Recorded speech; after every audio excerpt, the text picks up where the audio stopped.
ठीक है, coordinate geometry का रिवीजन कर लेते हैं थोड़ा सा, फिर हम जहां थे वहां आते ही आगे बढ़ जाएंगे। ठीक, कोऑर्डिनेट ज्योमेट्री में सबसे पहले तो तुम जानते हो पॉइंट क्या होता है, पता है? उसमें दो कोऑर्डिनेट होते हैं, एक्स कोऑर्डिनेट और वाई कोऑर्डिनेट। एक्स कोऑर्डिनेट को क्या बोलते हैं? एब्सिसा। वाई कोऑर्डिनेट क्या बोलते हैं? ऑर्डिनेट। एक्स कोऑर्डिनेट मतलब एक्स एक्सिस में तय किया गया दूरी जो होता है उसको देखते हुए लिखते हैं। अगर नेगेटिव साइड में जाते हैं माइनस में लिखते हैं, पॉजिटिव साइड में, सब समझते हैं बात। एक्स एक्सिस क्या होता है? तो एक्स एक्सिस को बोलते हैं y बराबर 0 और y एक्सिस को क्या बोलते हैं? x बराबर 0।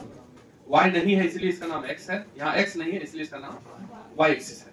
अगर हम इस y इक्वल टू 0 को थोड़ा सा ऊपर कर दें तो इसी का नाम क्या हो जाता है? y equal to 1। नीचे कर देंगे तो क्या हो जाएगा? y equal to minus 1। तो y इक्वल टू कांस्टेंट अगर कहीं लिखा हुआ है y इक्वल टू k, तो ये एक लाइन है। कैसा लाइन है?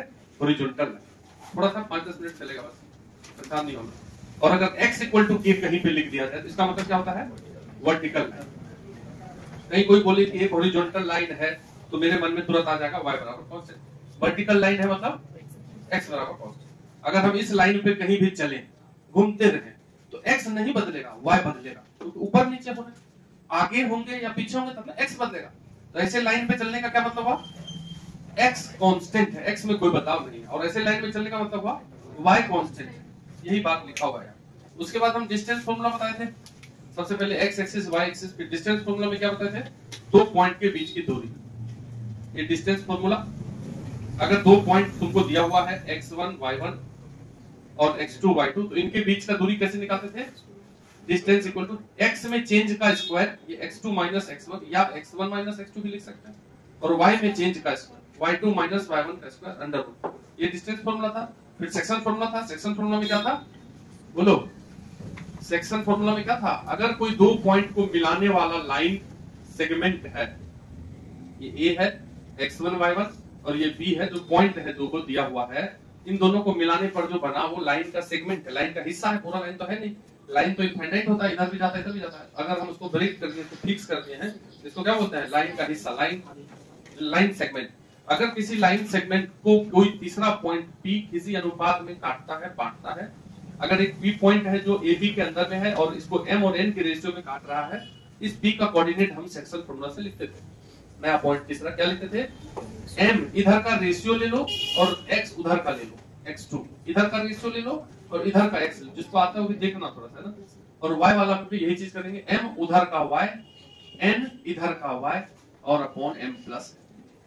यही सेक्शन फॉर्मूला का इंटरनल डिवीजन है। जब पॉइंट अंदर में हो तो उसको क्या बोलते हैं? Internal division.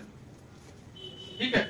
एक्सटर्नल डिवीजन क्या होता है? तो यदि a है और ये b है, ठीक है, और a x1 y1 है, b x2 y2 है, और कोई तीसरा पॉइंट p बाहर है यदि, ठीक है, या q मान लेते हैं, यदि AB लाइन सेगमेंट पे ही है, अगर इसको आगे बढ़ाने पर उसी लाइन पे है लेकिन बाहर है, और इस प्रकार से वो P पॉइंट बाहर है कि यहाँ से A से Q का दूरी अपॉन B से Q का दूरी, दोनों का रेशियो यदि m/n, मतलब ये m हो गया और ये n हो गया।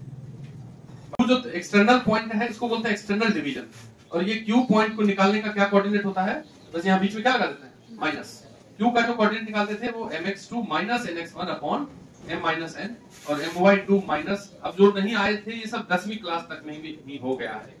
उसके बाद सेंटर्स बताए थे, इसमें ये बताए थे हार्मोनिक कॉन्जुगेट, एक वर्ड बताए थे। अगर एक पॉइंट P अंदर है और एक पॉइंट Q बाहर है, और अगर दोनों सेम रेशियो में डिवाइड कर रहा है, मतलब ये P इंटरनली और Q एक्सटर्नली डिवाइड कर रहा है, इस दोनों पॉइंट को क्या बोलते हैं? हम एक दूसरे का हार्मोनिक कॉन्जुगेट बोलते हैं। उसके बाद बताइए सेंट्रॉइड। सेंट्रॉइड होता है, कोई पॉइंट कैसे निकालते हैं? अगर कोई ट्रायंगल है जो x1 y1 x2 y2 और x3 y3 वर्टेक्स रखता है, ये हो गया A, ये हो गया B, तो इसमें बहुत सारे सेंटर निकलते हैं। इस ट्रायंगल का सेंट्रॉइड निकालने का क्या फॉर्मूला है? तीनों x को जोड़ दीजिए, 3 से डिवाइड कर दीजिए, और तीनों y को जोड़ दीजिए, 3 से डिवाइड कर दीजिए। ये सेंट्रॉइड है। तो उसका इन सेंटर था, इन सेंटर का क्या फॉर्मूला है? x1 में a लगा दो, a x1, b x2 और x3 में c x3। तो नीचे जो 3 है उसके बदले a plus b plus c। फिर y1 में a लगा दो, a y1, b y2, c y3 upon, अब abc क्या है बताओ? इस a के सामने वाले साइड का लेंथ a होता है। a कैसे निकालेंगे? तो इस दोनों पॉइंट के बीच का दूरी हुआ, डिस्टेंस फॉर्मूला से a निकाल लेंगे, b निकाल लेंगे, c इसमें रख देंगे। सेंट्रॉइड इन सेंटर है। इन सेंटर कहीं x सेंटर होता था, x सेंटर तो 3 को होता है। अगर कोई ट्रायंगल ABC है तो एक्स सेंटर बोलते हैं इसके बाहर जो सर्कल बनता है उसका सेंटर, ये हुआ एक्स सर्कल, इसका सेंटर क्या कहलाता था? X centre. ये पहला एक्स सेंटर हुआ। बी के इधर भी एक सर्कल बनता था, ये एक्स सेंटर दूसरा, और सी के सामने भी एक्स सेंटर, तीन को एक्स सेंटर होता है, ए के सामने, बी के सामने और I1 I2 और I3। ये हो गया आई, इसको बोलते हैं इन सेंटर। और एक्स सेंटर I1 होता है जो ए के सामने होता है। I1 अगर लिखना होगा तो ए वाले को माइनस कर देंगे, minus AX1 plus BX2 CX3 plus में, और नीचे minus A plus B plus C। फिर इधर भी इस दोनों में माइनस लगा देंगे, ये सब प्लस। ये I1 हुआ। अगर I2 निकालना होगा इधर वाला तो B वाले के बाहर माइनस, I3 निकालना होगा तो ये तीन एक्स सेंटर था। उसके बाद क्या बताए थे? सेंट्रोइड। अरे सेंट्रोइड बार बार बोल रहा हूं। Ortho centre. ऑर्थो सेंटर निकालने के लिए क्या बताए थे? वेक्टर वाला। ये बताते वेक्टर वाला। वेक्टर वाला मेथड में ऑर्थो सेंटर जो होता है क्या होता है? Point of intersection of altitude, height. A से यहाँ पे हाइट डालती है, बी से सामने वाले पे हाइट डालती है, और सी से सामने वाले, ये ऊंचाई है। ये जहां टकराता है उसको ऑर्थो सेंटर बोलते हैं। ठीक है। और ऑर्थो सेंटर निकालने के लिए हम वेक्टर वाला मेथड लगाए थे। ये ए बी सी को दिया रहेगा तो ये बी सी वेक्टर लिखते थे, फिर ये ए, इसको एच मान लिए तो ए एच वेक्टर लिखते थे। बी सी और ए एच परपेंडिकुलर वेक्टर है, जो आए तो उनको समझ पा रहा होगा ये। और जब इनका डॉट प्रोडक्ट करेंगे तो क्या होगा? जीरो। वहां से एक इक्वेशन एक बार दूसरे तरफ से करेंगे तो ऑर्थो सेंटर निकलता था। उसके बाद राइट एंगल ट्रायंगल में बताया था ऑर्थो सेंटर कहां होता है? उस वर्टेक्स पे जहां पे 90 डिग्री होता है। राइट एंगल ट्रायंगल का ऑर्थो सेंटर कहां होता है? 90 डिग्री वाला वर्टेक्स पे। ठीक है। और यहाँ पे होता है सर्कम सेंटर। सर्कम सेंटर क्या होता है? सर्कम सेंटर मतलब होता है कोई ट्रायंगल है और इसके बाहर से जो सर्कल जाता है उसका सेंटर, तो क्या बोलते हैं? Circum centre. तो सर्कम सेंटर जो होता है राइट एंगल के केस में यहाँ होता है, और यहाँ क्या होता है? ऑर्थो सेंटर होता है। और सेंट्रोइड हमेशा ऑर्थो सेंटर और सर्कम सेंटर को मिलाने वाला लाइन पर ही होता है। ये सब लिखवाए हैं। सेंट्रोइड कहाँ होता है? सर्कम सेंटर और ऑर्थो सेंटर को मिलाने वाला लाइन पर ही सेंट्रोइड होता है। और किस रेशियो होता है? 2:1। बोले थे सब क्वेश्चन आता है, क्वेश्चन भी करवाए हैं। ये है सेंट्रोइड, ये सेंटर्स हैं। उसके बाद ट्रायंगल बताए थे, एरिया ऑफ ट्रायंगल बताए थे। उसके बाद बताए थे स्ट्रेट लाइन। स्ट्रेट लाइन हम शुरू कर दिए थे, ठीक है थे? बताइए स्ट्रेट लाइन में क्या बताए थे? कि कोई भी linear equation, any equation in this form will give a straight line. कोई भी इक्वेशन जो लीनियर हो क्या देता है? लाइन देता है ड्रॉ करने पर। ठीक है। इसमें कंडीशन ये था कि ये ए और बी दोनों एक साथ कभी जीरो नहीं होना चाहिए, एक साथ कम से कम एक नॉन जीरो होना चाहिए। यदि ए भी जीरो हो जाए और बी भी साथ साथ जीरो हो जाए तो ये लाइन नहीं बन पाएगा, ये लाइन गोज टू इंफिनिटी। उस केस में ये टर्म भी खत्म, ये टर्म भी खत्म, क्या बचाएगा? कांस्टेंट बराबर जीरो, यानी कि कोई कांस्टेंट है 2 बराबर जीरो, ऐसा होता है तो गलत चीज आ गया, समझ रहे बात? इसलिए हम बोलते हैं कि ये इक्वेशन में ए और बी दोनों में से कम एक जो है वो बचा होना चाहिए, नॉन जीरो होना चाहिए। एक जीरो हो सकता है, अगर मान लो ए जीरो हो जाए, ये नहीं हो सकता है। अगर ए जीरो हो जाए तो क्या बन जाएगा बताओ? तब कैसा लाइन बन जाएगा? इसको जीरो कर देंगे, ये बच जाएगा बी वाई प्लस सी बराबर जीरो। यहाँ से बी वाई बराबर माइनस सी, वाई बराबर क्या आ गया? Minus C by B. तो ये वाई बराबर कांस्टेंट टाइप का चीज आया, क्योंकि सी भी कांस्टेंट और बी भी कांस्टेंट, तो कांस्टेंट का कांस्टेंट क्या होता है? कांस्टेंट। तो ये जैसे ही हम ए बराबर जीरो रखे हैं उसमें, तो कैसा इक्वेशन आया? अरे वाई बराबर कांस्टेंट, एक्स का टर्म नहीं ना है, एक्स का टर्म नहीं दिख रहा, एक्स वाला उड़ गया क्योंकि ए जीरो कर दिया। और वाई बराबर कांस्टेंट कैसा लाइन होता है? हॉरिजॉन्टल। तो अगर इसमें हम ए जीरो रखें तब ये हॉरिजॉन्टल लाइन देता, और अगर बी जीरो रखें तब दोनों जीरो नहीं रख सकते। बात समझ रहे क्या बोले? अगर हम इस इक्वेशन में ए को केवल जीरो करें तो कैसा लाइन को इंगित करेगा? बताएगा हॉरिजॉन्टल लाइन। और यदि बी को जीरो करें हम तब कैसा लाइन देगा? वर्टिकल लाइन देगा। तब क्योंकि एक्स वाला टर्म बच जाएगा, एक्स बराबर कुछ बच जाएगा, इसलिए ऐसा होगा। और दोनों को साथ साथ जीरो नहीं रख सकते हैं हम। ठीक। इसके बाद बताए थे कि लाइन का स्लोप क्या होता है, डिफाइन किया था स्लोप। ठीक है, ये लाइन हो गया, लाइन का इंट्रोडक्शन, इक्वेशन कौन सा होता है लाइन का। उसके बाद लाइन के स्लोप के बारे में जानकारी लिए थे, नहीं लेते? बताइए लाइन का स्लोप क्या होता है? स्लोप ऑफ ए लाइन दो प्रकार से बताए थे। अगर कोई line, straight line positive X axis से, ये हुआ पॉजिटिव एक्स एक्सिस, अगर कोई लाइन पॉजिटिव एक्स एक्सिस से एंटी क्लॉकवाइज डायरेक्शन में थीटा एंगल बना रहा है, एंटी क्लॉकवाइज डायरेक्शन मतलब ऐसे एंगल, तो ये भी बना रहा है लेकिन ये क्लॉकवाइज में बना रहा है, नहीं बना रहा। इधर वाला एक्स एक्सिस से, पॉजिटिव एक्स एक्सिस से दोनों तरफ झुकाव है, इधर भी और इधर भी। तो स्लोप कौन देता है? ये वाला एंगल। जो एंटी क्लॉकवाइज डायरेक्शन में एंगल बना रहा है उसमें यदि tan लगा दिया जाए, थीटा, थीटा को बोलते हैं इंक्लिनेशन ऑफ लाइन, ये स्लोप नहीं होता। लेकिन इसमें यदि tan लगा दिया जाए तब वो स्लोप कहलाता है। If a line makes an angle theta, ठीक है, with positive X axis in anti clockwise direction, then tan theta is slope. Theta slope नहीं होता, क्या होता है स्लोप? स्लोप मतलब tan थीटा। आगे भी 12th क्लास में भी इस पे डिस्कशन होगा, अच्छा से होगा जब डिफरेंशिएशन पढ़ेंगे तब। तो ये tan थीटा को हम स्लोप बोलते हैं, पहला भाषा हुआ है। स्लोप को और कैसे डिफाइन किए थे कि यदि कोई लाइन है ऐसा और इस पे दो पॉइंट यदि दे दिया जाए, a x1 y1 और b x2 y2, ठीक, अगर ऐसा बोल दिया जाए कि a और b दो पॉइंट दिया हुआ है, इनको मिलाने से जो लाइन बनता है उनका स्लोप क्या होगा। यहाँ तो थीटा उटा नहीं दिया, थीटा दिया रहेगा तो tan थीटा से स्लोप निकालेंगे, और थीटा नहीं दिया रहेगा, ऐसा अगर दिया रहेगा तब स्लोप कैसे निकालते थे? Slope is equal to change in y upon change in x, y2 minus y1 upon x2 minus. तो स्लोप निकालने का ये भी फॉर्मूला है, स्लोप निकालने का ये भी फॉर्मूला है, जहां जैसा सामने आएगा वैसा स्लोप निकाल देंगे, समझ रहे? अगर पॉइंट वाइज दिया रहेगा तो पॉइंट से स्लोप निकाल लेंगे, यदि मान लो ऐसा पॉइंट एंगल वाला दिया रहेगा तो एंगल से स्लोप निकाल देंगे, जैसा निकालना होगा वैसा निकाल देंगे। यानी कि स्लोप को जो हम फाइनली ये बताए थे कि स्लोप को हम tan थीटा भी बोलते हैं या y2 minus y1 by x2 minus x1 भी बोलते हैं। इसी y2 माइनस y1 को हम बोलते हैं चेंज इन y, बाद में पढ़ लेंगे dy, इसको बोलते हैं change in x dx, dy by dx, इसको डिफरेंशिएशन बाद में बोलेंगे, उससे भी हमको स्लोप भी मिलता है और इसी का नाम हम m लेटर से नोट करते हैं। मतलब जब अभी क्वेश्चन भी बनाएंगे स्ट्रेट लाइन में तो स्लोप को किस लेटर से लिखा जाता है? m लेटर से लिखा जाता है, m। तो ये स्लोप। इसके बाद हम बताते हैं कि दो लाइन के बीच एंगल कैसे निकालना है, बता देंगे। हम बताते हैं दो लाइन, एंगल बिटवीन लाइंस, ठीक है। यदि सामने दो लाइन है और दोनों का स्लोप यदि पता है, एक का स्लोप m1 है और एक का स्लोप यदि m2 है, तो इनके बीच का जो एंगल थीटा है ये कैसे निकालते थे?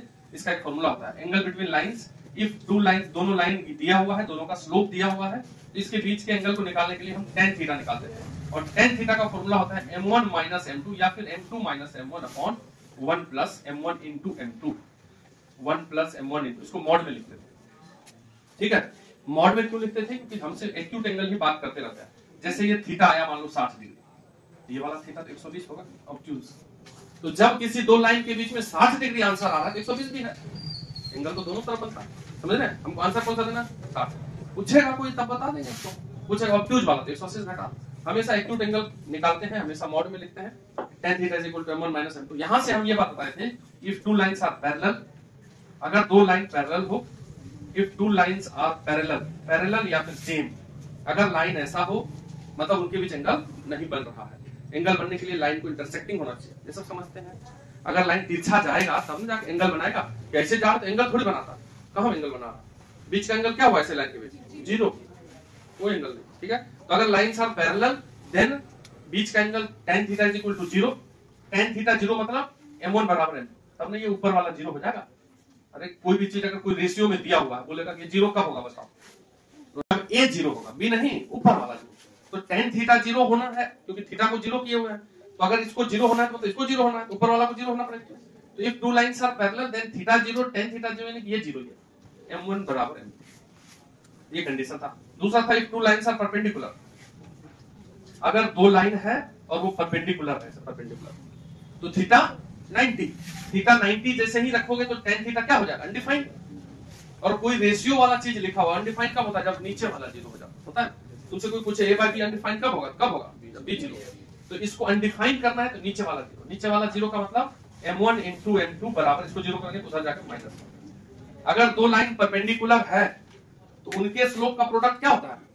-1 होता है, समझे? जैसे मान लो हम ये बताए थे अगर एक लाइन ये है एक लाइन ये है, परपेंडिकुलर है, और एक का स्लोप दिया हुआ है 2, तो दूसरे का स्लोप ऑटोमेटिक क्या होगा?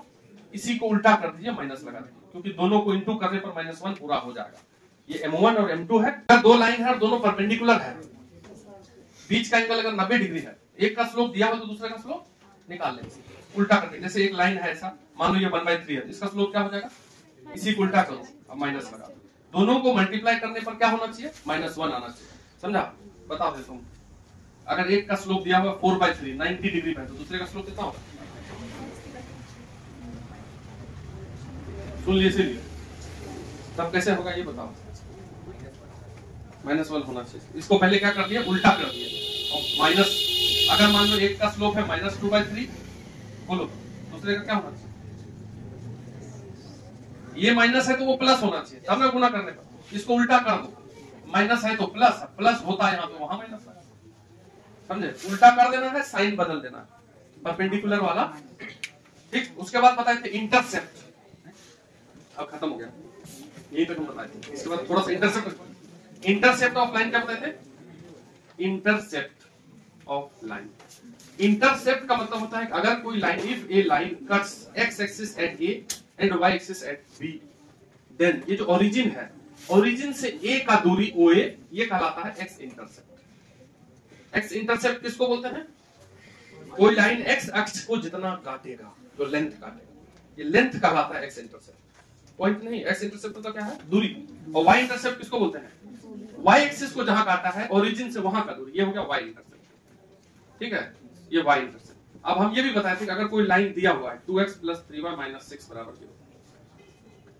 बोलेंगे इसका x इंटरसेप्ट क्या होगा? तो for x intercept, x intercept को निकालने के लिए इसमें y को 0 लिख दो, यहां y को 0 कर दो। y 0 करते ही 2x = 6, तो यहां से x कितना आया? ये निकल गया x intercept. And for y intercept, y intercept को निकालना है तो क्या रख दे? x 0 रख दीजिए, तो ये 0 कर दो, 3y बराबर क्या आ गया? तो y बराबर कितना निकल गया? 2। समझे बात? बोलो सर प्लस में निकला, माइनस में निकलता था, तो कोई बात नहीं। माइनस में अगर मान लो यहाँ पे हम +6 लिख दें, तो ये क्या हो जाएगा? ये क्या हो जाएगा? तो ये जो -3 - 2 निकला, ये पॉइंट है। तुमने x में यहाँ काट रहा है -3 पे, -3, और y में नीचे काट रहा है -2, 0, -2। वाह, तो लेंथ तो यही काट रहा है ना, -3 पॉइंट आया, लेंथ कितना काटा? 3 ही काटा। ये जो x बराबर -3 आ गया, इसका मतलब क्या? नेगेटिव तरफ काट रहा है। अगर कोई x इंटरसेप्ट पूछेगा तो 3 बोलेंगे, अगर कोई वो पॉइंट पूछेगा जहां काट रहा है तो वहां ध्यान। If a straight line have equal intercept, लिखवा दिया क्या? If a line have equal intercept on axis, लिखवाए थे ना? नहीं, एक्सेस लिखा हुआ है, मतलब दोनों एक्सेस है ना, प्लूरल होता है ये axes. If a line have equal intercept on axes, then its slope is -1, then its slope is -1, then its slope is -1। अगर कहीं क्वेश्चन में ऐसा लाइन लिखा हुआ आएगा, हम उसका स्लोप -1 लेके चलेंगे। ये लिखा हुआ है कैसे? तो अगर कोई लाइन है, इक्वल इंटरसेप्ट का मतलब ये होता है कि बराबर काटे, जितना x पे काटे उतना ही y पे काटे। उठो ना सुबह, तो ये हो गया, देखो ये लेंथ और ये लेंथ बराबर दिख रहा है। अगर ऐसा काट दे, ये वाला और ये वाला बराबर हो, इसको बोलते हैं इक्वल इंटरसेप्ट। या ऐसा भी काट दे, तो नेगेटिव में जितना काटा उतना x में भी नेगेटिव में काटा। ये दोनों लाइन इक्वल इंटरसेप्ट बना रहा। इक्वल इंटरसेप्ट बनाने का मतलब ये हो गया कि पॉजिटिव में x को काटा है उतना ही पॉजिटिव में y को काट दिया, ये बराबर काट दिया। नेगेटिव में x को काटा है उतनी नेगेटिव में y को काट दिया। ठीक है, तो इसको बोलते हैं इक्वल इंटरसेप्ट। अगर ऐसा लाइन हो तो स्लोप -1। कैसे हो गया इसको देख लेते हैं। अगर ये ट्रेंगल का बात कर लो, ये ट्रेंगल बन रहा है अंदर में, तो ये लेंथ और ये लेंथ बराबर है। तो जब ट्रेंगल में दो साइड का लेंथ बराबर होता है तो सामने वाला एंगल भी, ये 45 डिग्री होगा, तो ये भी, ये समझते हैं बात।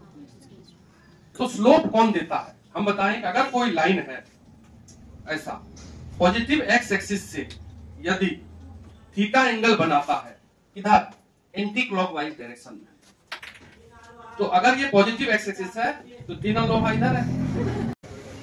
तो अगर देखो, अगर हमको इस लाइन का स्लोप देखना है तो कौन सा एंगल से बनेगा? ये एंगल से। अगर ये 45 है तो ये कितना होगा बताओ? ये 180 - 45 होगा, तो यही वाला स्लोप देगा। तो स्लोप निकालने के लिए ये जो 180 - 45 है, इसमें क्या लगा दो? 10। ये हो गया 10।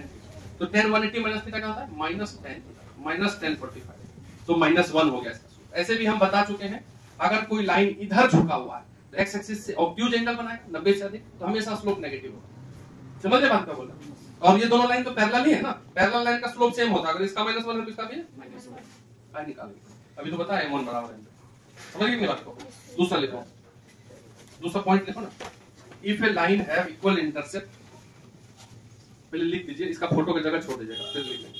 If a line have equal intercept, equal intercept in magnitude, in magnitude but opposite in direction, then its slope is 1.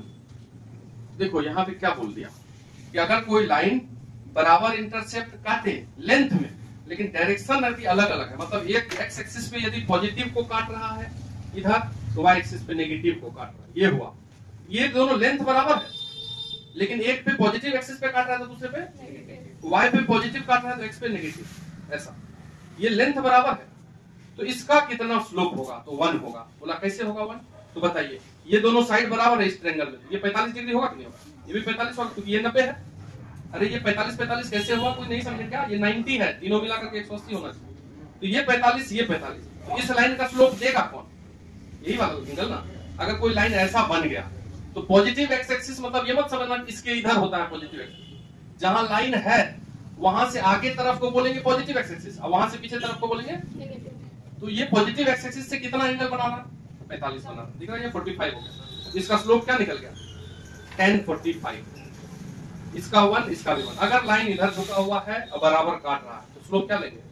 और अगर इधर लेना है बराबर काट रहा है तो -1। ऐसे ये लाइन लिखा हुआ आ जाएगी खाली इक्वल इंटरसेप्ट ऑन एक्सिस तो -1, और अगर लेंथ में बराबर है लेकिन डायरेक्शन अलग अलग है तो +1। ठीक है, ये फोटो बना लीजिए। एक बार ये रिवीजन वाला आज लगाएंगे, फिर से देख लेना, अगर किसी को दिक्कत है छोटा फोटा है तो देख भी नहीं करेगा कहने से क्या है।